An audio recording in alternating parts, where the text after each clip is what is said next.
सभापति महोदय, मैं निवेदन करना चाहता हूं कि सबसे बड़ी आवश्यकता इस बात की है कि इन बैंकों में इन नौकरशाहों को न रखकर उनके संचालन के लिए ऐसे लोगों को रखा जाना चाहिए जिनका बैंकों के राष्ट्रीयकरण में पूर्ण विश्वास हो, क्योंकि किसी संस्था में जब उस संस्था को चलाने वाले लोग ऐसे नहीं होते जो संस्था के कार्यक्रम में विश्वास रखते हों, तब तक यह संस्था कभी सफल नहीं हो सकती।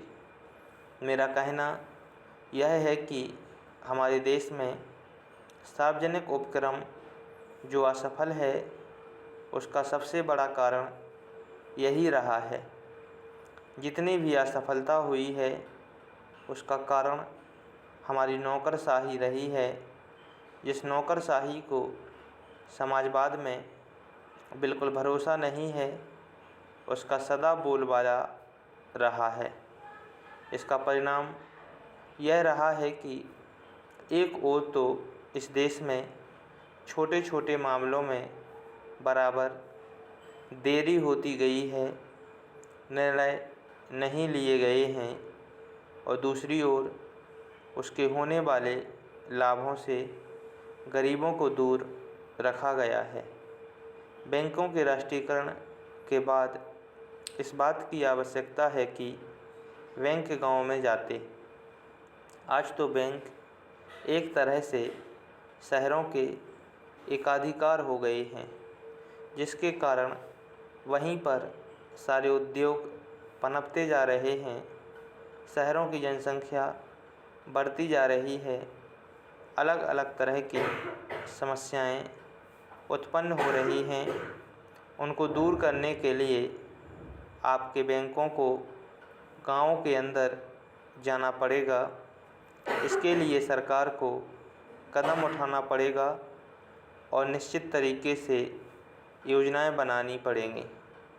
निश्चित दिशा निर्देश देना पड़ेगा, जिसके आधार पर बैंकों का ज़्यादा से ज़्यादा लाभ गांवों और उन कस्बों को हो जहां अभी तक लोगों का काफ़ी विकास नहीं हो पाया है।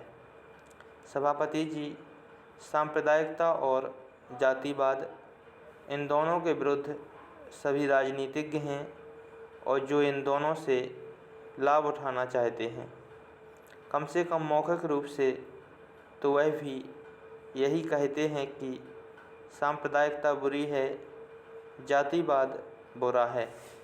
मैं तो यही मानकर चलूँगा कि जब पूरा देश यह कहता है कि ये दोनों चीज़ें बुरी हैं, तो सचमुच सभी यही चाहते हैं कि न सांप्रदायिकता रहे और न जातिवाद रहे। आज भी हमारे देश की राष्ट्रीय आय का 50% कृषि से आता है।